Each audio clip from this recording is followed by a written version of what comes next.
مجھے کمر اور ٹانگوں میں بہت تکلیف اور درد ہے، تو کیا میں کرسی پر بیٹھ کر نماز ادا کر لوں؟ اس میں ایسا ہے کہ سجدہ حقیقی، یعنی جو نارمل آدمی کھڑے ہو کر نمازیں پڑھتے سجدہ کرتے نا، تو وہ سجدہ حقیقی کہلاتا ہے. تو اس پر قدرت نہ رہے کہ اب یہ نہیں کر سکتا سجدہ حقیقی. تو جب سجدہ حقیقی نہیں کر پاتا تو اب یہ کہ اس کو کھڑا ہونا قیام میں یہ بھی معاف ہو گیا، اس کو قیام ساقط ہو گیا یہ کہتے ہیں، یعنی معاف ہو گیا. اچھا، اب یہ سجدہ حقیقی کب چھوڑنے کی، ایک تو یہ کہ اس کی کیفیت یہ سی سجدہ حقیقی کر ہی نہیں سکتا. اچھا، ایک تو یہ صورت، یا سجدہ حقیقی میں یہ ہے کہ کر تو لے گا لیکن تکلیف ہوگی اس کو، اور بہت تکلیف ہوتی ہے، جیسے معمولی تکلیف تو بہت سو ہوتی ہوگی، تو انہیں کہ جس کو تکلیف کہا جائے کہ سجدہ حقیقی اس کے لیے مشکل ہے، یہ تکلیف آتی ہے. تو اس صورت میں بھی اس کو یہ رعایت ہے کہ اب او کر کے تو سجدے نہیں کرنے نا، ٹیسیں اٹھ رہی ہیں اور پھر پکڑ کے بیٹھے ہوئے ٹانگیں. تو اس طرح مطلب ہے کہ سجدہ حقیقی جب نہیں کر سکیں گے نا، تو اس صورت میں بیٹھ کر نماز پڑھنے کی اجازت ملتی ہے.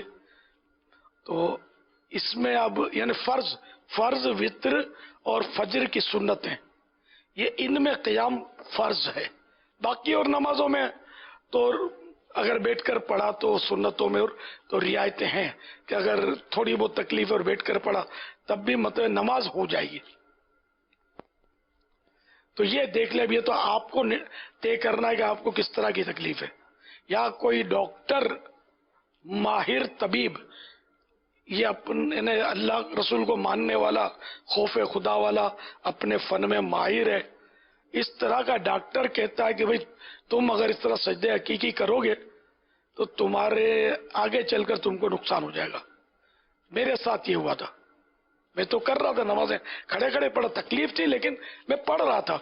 پھر مجھے یہ کہا ڈاکٹر نے کہ بھئی تم یہ دیکھ لو ورنہ ٹانگ کو یوں تو یوں تمہارے ہو جائے گا. یہ جو اپنے فن کے حساب سے ڈاکٹر اپنا داڑھی والا اتاری اور ماہر ہڈیوں کا اسپیشلسٹ. تو پھر میں نے مفتی صاحب سے بات کی اسی وقت، تو فون پر مفتی صاحب نے فرمایا کہ ٹھیک ہے مجھے ڈاکٹر سے بات کروا دیں. پھر ڈاکٹر سے انہوں نے ڈسکس کی، ڈاکٹر نے مطمئن کیا، مفتی صاحب مطمئن ہوئے، بولے یہ جو کنڈیشن بتا رہے ہیں تو وہ تو ٹھیک ہے کہ مطلب آپ بھلے بیٹھ کر پڑھیں، اشارے سے پڑھیں نماز. پھر بھی کچھ اشکالات میں نے بھی اپنے وارد کیے اور اس طرح میں نے بیٹھ کر نماز پڑھنا فائنل کیا، اور پھر بیٹھ کر ہی پڑھ رہا ہوں. تو اس میں بہرحال ڈاکٹر سے بھی صحیح ڈاکٹر ہو، خوف خدا والا، اور وہ پھر عالم سے بھی مشورہ، مفتی صاحب سے مشورہ کرنا زیادہ مفید ہوتا ہے تاکہ رونگ نمبر نہ لگ جائے. اور میں مشورہ دوں گا کہ اگر کوئی بڑی تکلیف نہیں ہے نا تو آپ کھڑے کھڑے نماز پڑھیں. اور یہ خدا کی قسم یہ ایکسرسائز بھی ہے، اس میں نماز میں ایکسرسائز ہے. اس ایکسرسائز سے محروم رہنے کی وجہ سے بھی کئی بیماریاں اندر آتی ہوں گی. تو بہرحال وہ کہ بہت سوچ سمجھ کر کرنا ہے. مہربانی کریں کرسی پر بیٹھنے کی عادت جس سے ہو سکے وہ نکال دیں. اگر بغیر کرسی کے وہ بیٹھ سکتا ہے تو گھر میں بھی کرسی پر نہ بیٹھے، زمین پر بیٹھ کر کھانا کھائے.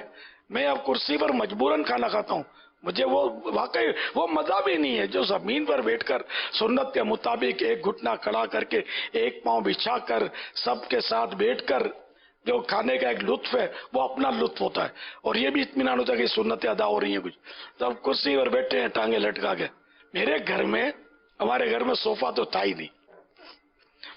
میں اپنی بچپن اور جوانی کی بات کرتا ہوں.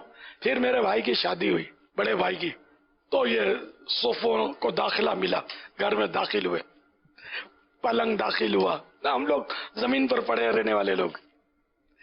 اچھا خیر، اب پھر بھی وہ تو صوفہ تو میرے بھائی کے تھے، وہ ان کے کمرے میں تھے.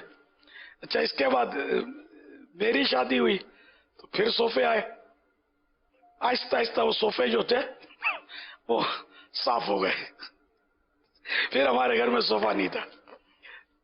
پھر جا کر وہ کس نے ہمارے گھر میں یہ صوفہ رکھ دیا مجھے ابھی تک نہیں پتا. ایک صوفہ کسی نے گھر میں ڈلوا دیا, وہی صوفہ اب تک چل رہا ہے.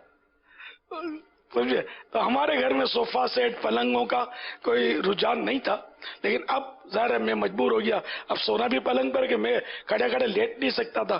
وہ میدان عرفات میں وہ اسلامی پکڑ کے مجھے لمبا کرتے تھے, وہ پکڑ کے اٹھاتے تھے محتاجی. تو یہی بیٹھ بیٹھ کر, پہلے میں یہ کرسی پر نماز جب سے شروع نہیں کی تھی نا, میں سو جاتا تھا زمین پر. میں ڈاکٹر نے کہا تھا کہ بیٹھنا نہیں ہے زمین پر, وہ اس نے اپنی ڈاکٹری کے حساب سے کہا, اس نے بھی صحیح کہا ہوگا. ورنہ یہ کہ میرے کو اس وقت شاید پاؤں میں وہ تکلیف ہوتی کہ ابھی بیٹھ بھی نہیں سکتا میں, یہ بھی ہو سکتا ہے.